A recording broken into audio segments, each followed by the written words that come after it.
I am dedicating this recipe to every single race fan out there. And if you're not a race fan, this may make you one. And how could I not dedicate it to Aric Almirola and the whole Smithfield NASCAR team? Because I'm starting with the big guns. I pulled out the Smithfield extra meaty pork back ribs. I call it rack and roll barbecue. I leave the skin on when I'm cooking whole racks of ribs, but for this recipe, I definitely take the skin off the inside. And then I cut into each bone and I just kind of push the bone out. Some of them are a little bit more challenging and you can use a knife if you need to kind of trim around, but they should slide right out. You'll see in this video that I'm going to cook these in the oven. Now, I want you to know these are perfect to put on the outside grill or on a smoker. They work wonderful, whatever your preference is.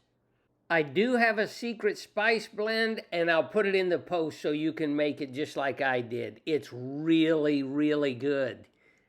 I decided to make this recipe because some people don't like to eat around bones in their food, and I thought this is the perfect scenario for them. If you like bones or you don't like bones, you love this recipe, I guarantee you.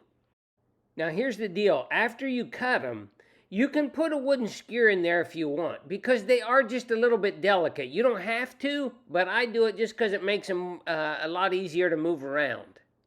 It's pretty simple after this. I just put them on a sheet tray lined with foil and bake them for 2.5 hours at 325.